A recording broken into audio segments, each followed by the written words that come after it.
Hello and welcome to another episode of The Wannabe Entrepreneur. I have a packed episode for you.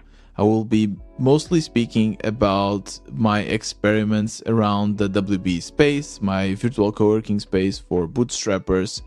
And I've also been researching more about growth. You have steady growth, you have viral growth, and I want to kind of understand how viral growth works.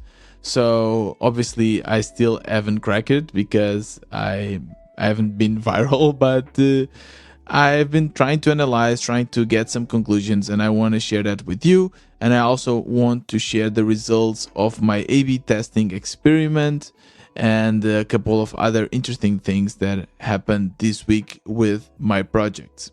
Before we get started, I also want to give some more words about my take and some opinions that I have crossed my mind regarding the conflict or the war in Ukraine. And I totally understand if you don't want to listen to this, so you just can't skip this part if you are fed up with the news. But since I have this format and this is also kind of part of our lives now, I somehow wanted to share because I have been really following this conflict and it's obviously affecting everyone.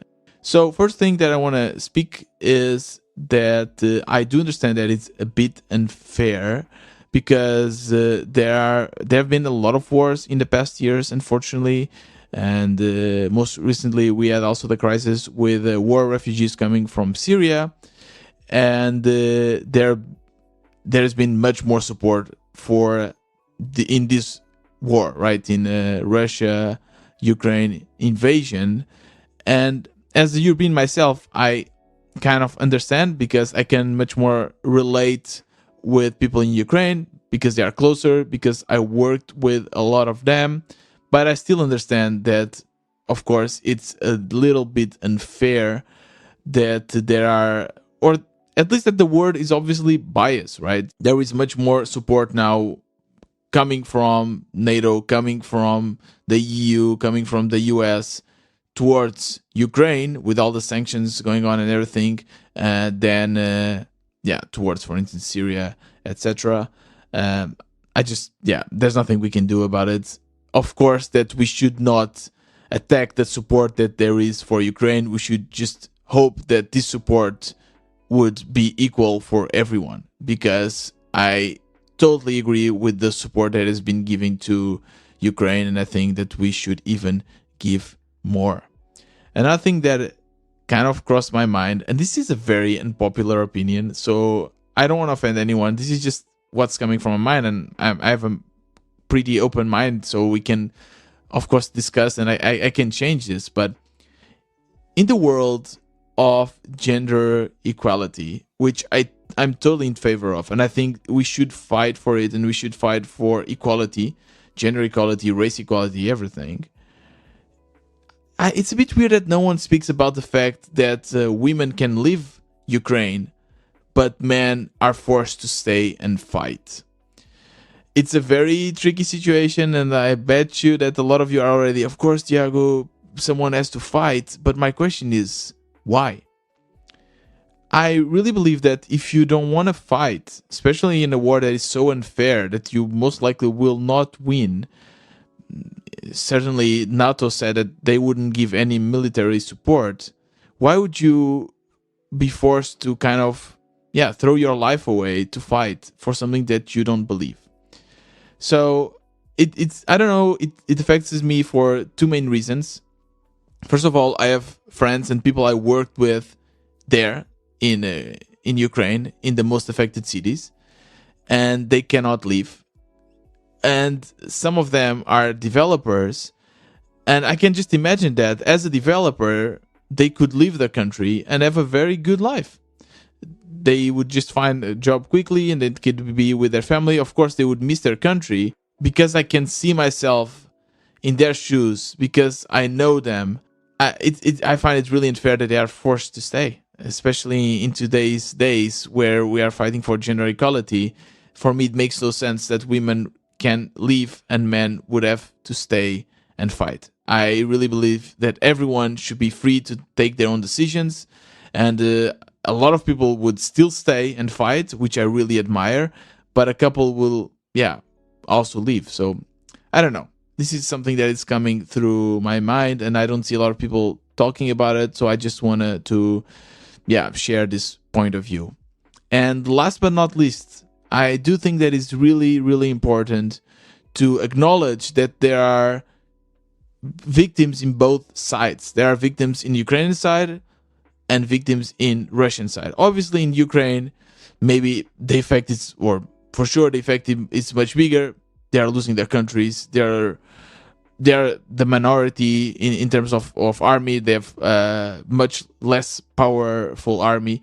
But in Russia, with all of these sanctions, first of all, that are happening, it's not going to affect that much the oligarchs or Putin or the rich people. It's going to affect mostly the working class.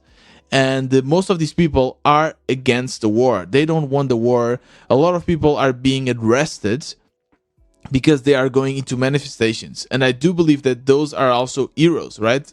I don't know if I would have the courage to go outside in Russia and complain about the war and try to change it, knowing that Putin would probably get me arrested and I don't know what would happen to me. So I do believe that they are also heroes.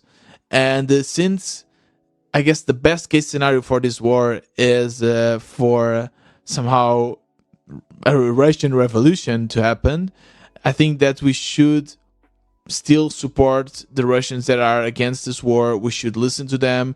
And unfortunately, I also have been seeing a lot of isolation. We're trying to isolate Russia, but we should not isolate the communication. For instance, now I cannot even access Russia Today, a news website for Russia, which, why can't I access it? I mean, we should always keep information free, because if we isolate someone or a nation or whatever, I think the impact is the opposite. They will be mad, and we won't understand what's going through their minds. So I think it's also important to support the Russians that are against the war.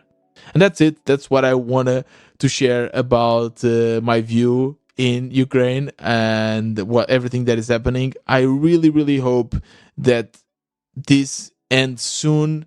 And my heart is really with Ukraine right now. Let's get started with the episode. This was a little bit a more tense topic, but yeah, let's relax and speak about bootstrapping. And yeah, let's get started.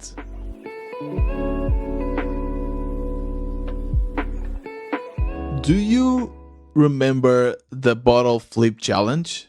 That challenge where you would get a plastic water bottle, fill it with a little bit of water, and try to flip it so that it would land on this quote-unquote feet. It wouldn't fall. You probably know about this because this was super viral, right? Everyone was speaking about it. Everyone was trying it out. But yesterday, I watched a TED Talk about how this phenomenon started.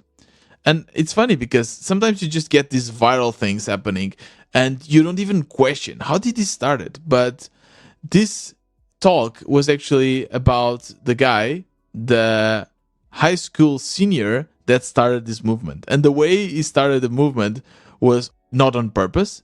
It was just doing a talent show in this high school. It was the graduation day, and they did this kind of show as a joke, and the talent that he was trying to present was flipping the bottle.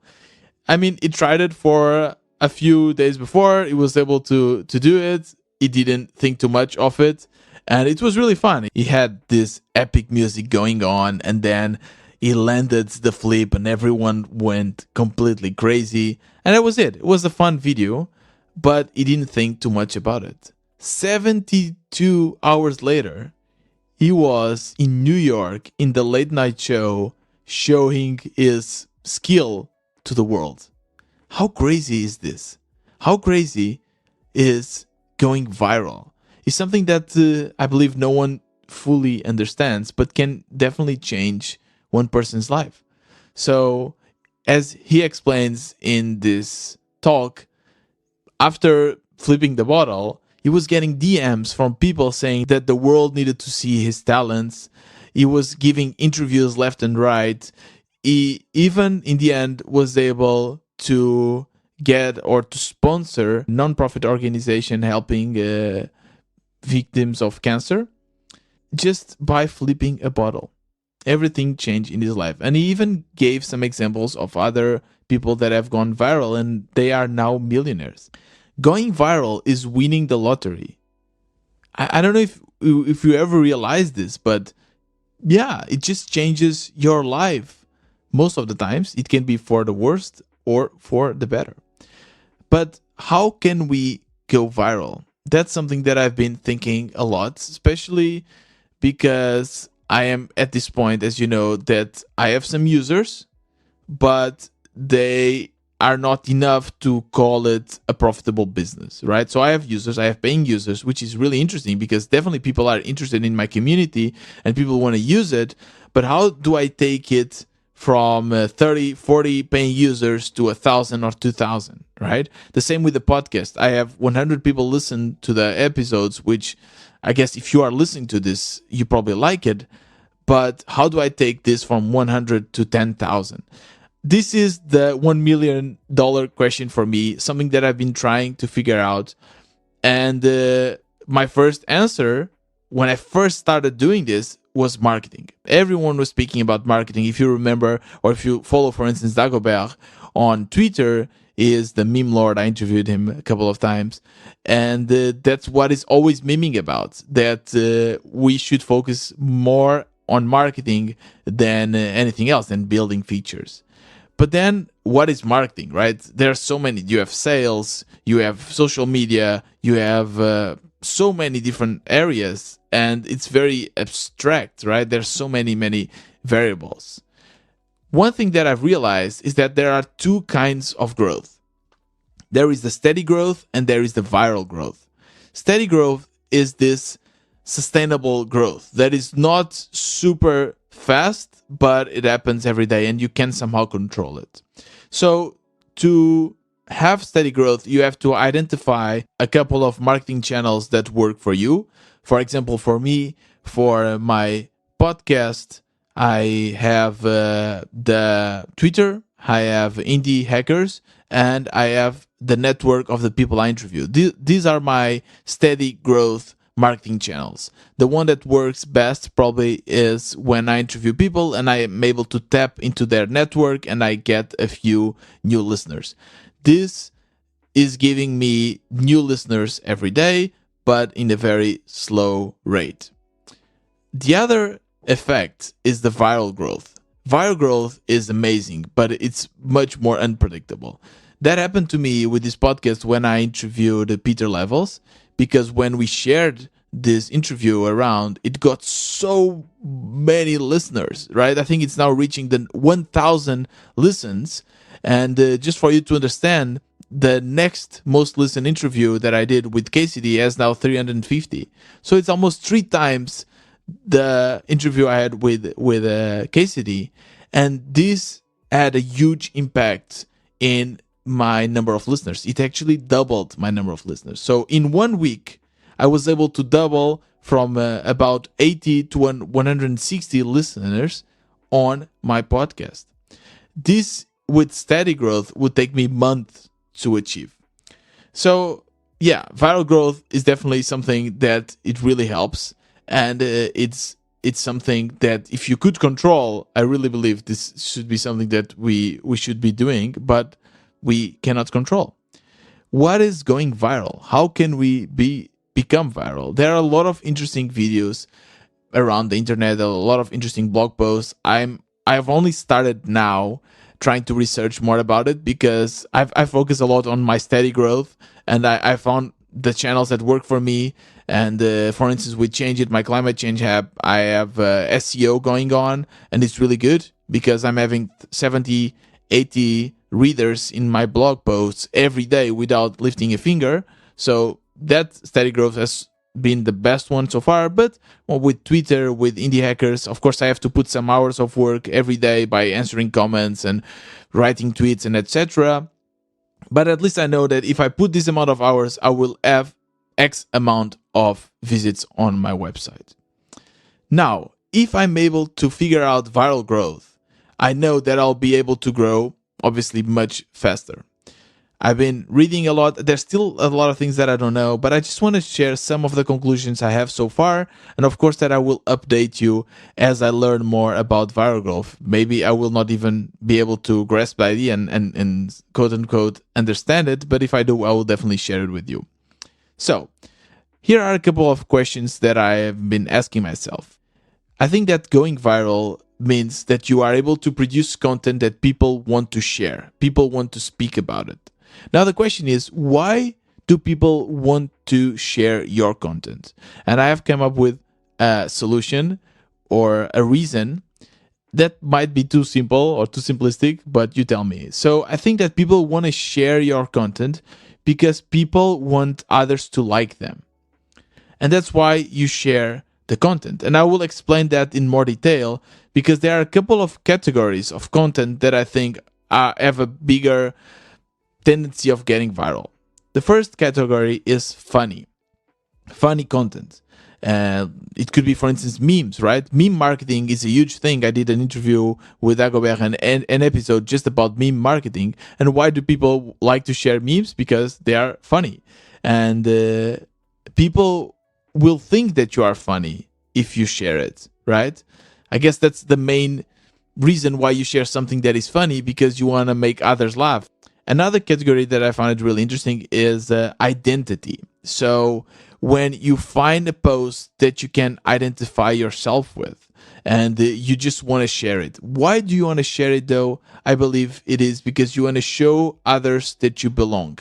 You want to show that you are not the only one doing that. And as a plus, you want to see if someone from your followers, from your audience is doing the same. Then the other category is the surprise. So you got surprised by something, could be a fact that you didn't know or something that is happening right now and you want to share it. For instance, now when I share with you the story of how the bottle flip challenge came to be, this was something that I had no idea. And I thought that not a lot of people had this information. So I want to be the one sharing it with them. And again, maybe then I would see or become more interesting in their eyes, whatever. I don't believe that we share this consciously thinking, okay, I will share this because I want them to like me or whatever. But I think that's in the end why we share it. And last but not least, the last category is support. You want to support a cause or support someone that you know, and that's why you share it. And a great example of this is when a couple of years ago, I was cat sitting my grandfather's cat, and it's kind of a crazy cat, and he jumped from the 5th floor of my house. He didn't die on impact because we couldn't find him, and we couldn't find him for the next 17 days. I shared on Facebook asking for support, and I was overwhelmed by the response. I got more than 200 shares on Facebook. This had never happened to me before. And I was also kind of surprised. Wow, there's so many people caring about this and supporting me. And again, this is another example of a category that goes viral. By the way, after 17 days, we end up finding the cat. He was okay. And he's still with us, still alive, even though he jumped again, or he fell again from the 5th floor, now from my grandpa's house, a couple of years after. So it's kind of a crazy cat.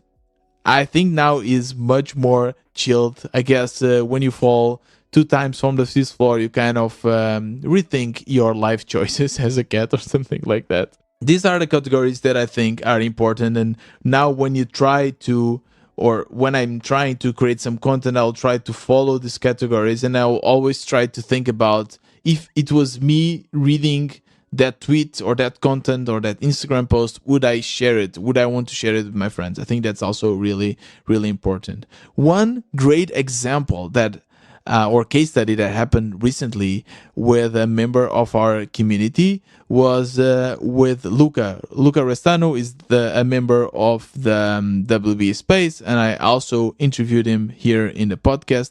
And he recently did a giveaway that got so much success. So here is the post, or the tweet he shared.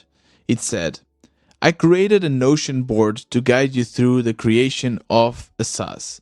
Leave a wave and I will drop it in your DMs.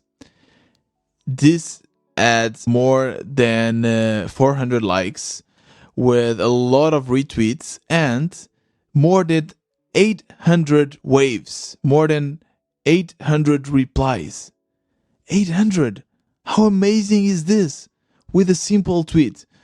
It was definitely overwhelmed because he actually shared this as a way to try out a new feature on his tool that automates Twitter DMs, and he wanted to automate this kind of giveaways, but he was just trying it out, and now he has to send, since he didn't still automate this process, he has to send 800 messages, 800 DMs to all of these people with the Notion guide he created.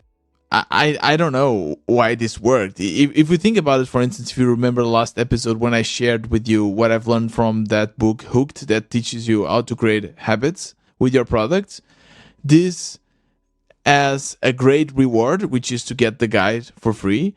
This is a great trigger because it's a tweet and it's a very easy action. So the only thing that you need to have to get a free guide is to leave a wave in a comment, very simple.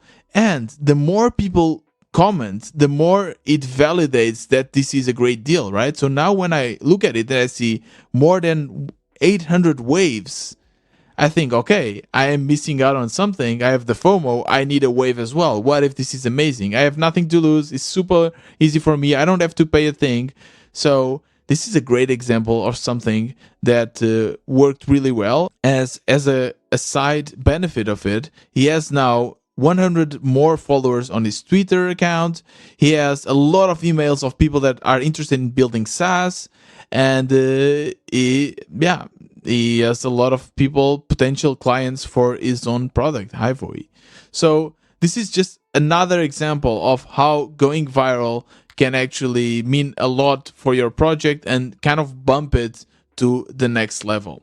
I'm still trying to learn more about this, and I will share it with you if I'm able to get some more conclusions. But now I want to speak about another conclusion, another test, which is the A/B test results. So last week, as I told you, I created a new landing page for my community. This landing page was kind of selling the community in a different way. I want to explain to people that having friends, having bootstrapped, like-minded friends is really important for your success as an entrepreneur, but it's really hard to find these people because you need to be very active on Twitter and indie hackers, but you can just join the community and it's much easier there to find people, like-minded people that are willing to share their journey with you and want to become friends. So I wanted to create a landing page that would share this, but my previous landing page was still good. So I just wanted to compare both of them, and for that I did an A/B test.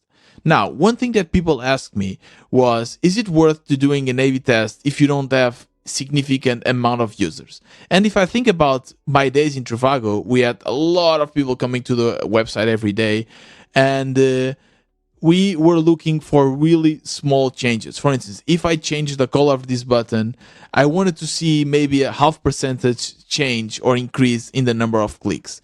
Obviously, to get this increase with a significant statistically data, we need a lot of users. And with Trivago, we would run a test for a month, and this would mean like millions of users, and only then we would know for sure that this 0.5% increase was due to the change we have done. And even then it was a bit complicated. With 100 people, it's really hard to validate, especially if it's a small increase. However, what I believe is that if you have a very big difference, right? So double of the conversion, it might mean something. It might also be due to some other reason that we do not understand, but at least we can investigate, right? So if I see that there is a big difference in the conversion of these landing pages, I can try to ask users what they think, try to get more qualitative data, and I can also somehow analyze it myself, right? I have my own opinion, and I can see if this data validates my opinion or not. So let me give you the results. I have to say that each version of the page got about 110 unique users, so not a lot, but I think is already good. and the base variation. So the old landing page got a conversion rate of 5%. So 5% of the people that came to the page clicked on the join button. This join button doesn't mean that they became members, but it does mean that they are interested in knowing more and opening my Buy Me a Coffee platform. Now, with the second variation, the new version of the landing page, I got a conversion of 10%, so double of the conversion. So in the base variation, I got 5%. In the new version, I got 10%. So it makes sense to at least investigate why one is performing so much better than the other. I asked around in the WB space. There's a channel just for feedback, and most of the people voted also for variation number 2. And myself, I also like more variation number 2. So now I have all the data to make a decision, and my decision is that the new landing page will be now the standard landing page.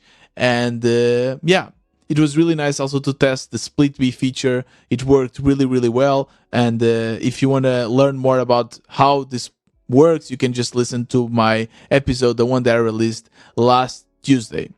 And that's it for my project updates. I wanted to speak a little bit about the lifestyle of an entrepreneur. I'm not freaking out. I just want to start by saying that. But this is the last month that I'm getting my unemployment money coming from Germany. I told you about it before.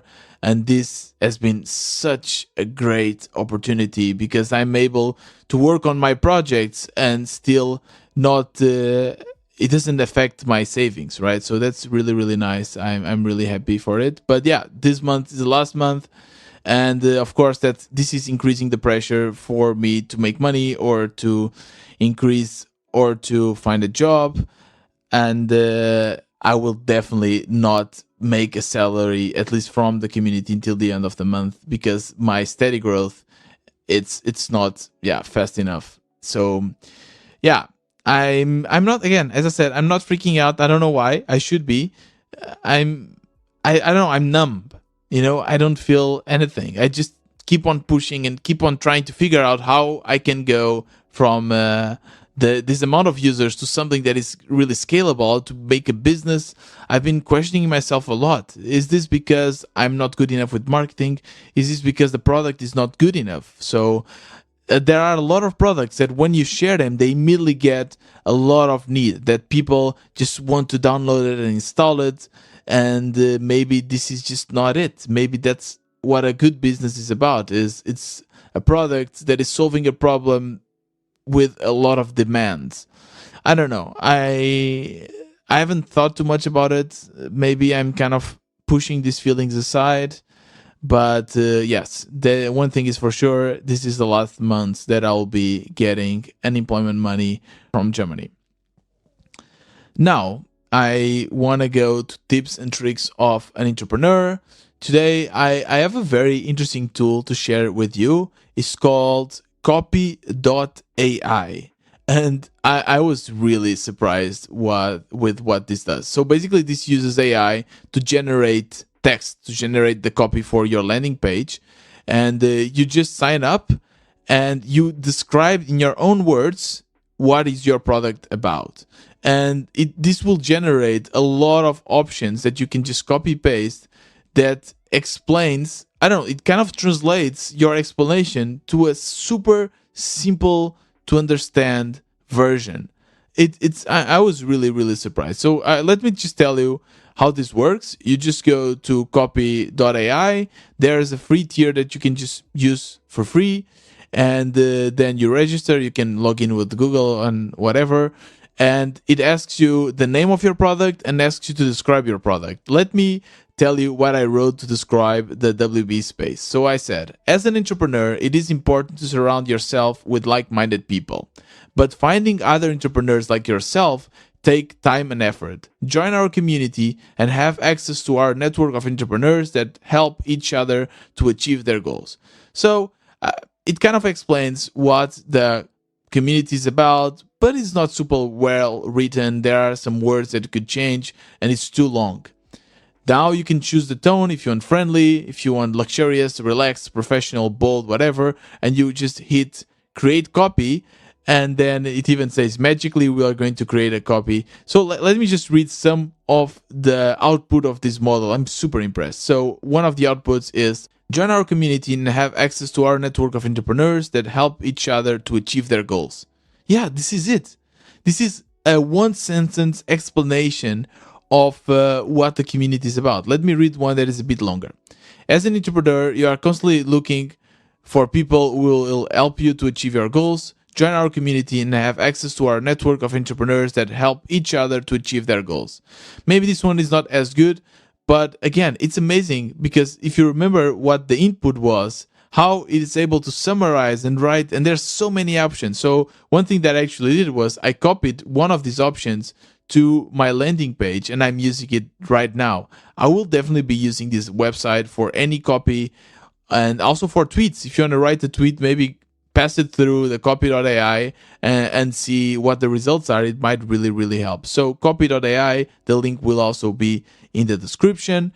And we are reaching the end of today's episode. So I want to say that if you want to support the Wannabe Entrepreneur podcast, you can do so by buying me a coffee, or you can also join the WB Space. It costs $5 per month, and it really increases your chances of success. I've been following a lot of the projects of the members in the space, and it's really fun to see them succeed. So join us, and you can also increase your chances of succeeding. You can share this podcast with your friends, with your entrepreneur friends, with your bootstrapper friends, and you can also give a nice review on Apple, on Spotify, or wherever you listen to podcasts. There's many other episodes and interviews for you to listen on wannabe-entrepreneur.com/episodes, so you can go there and check it out. And this was another Wannabe Entrepreneur. See you on Thursday.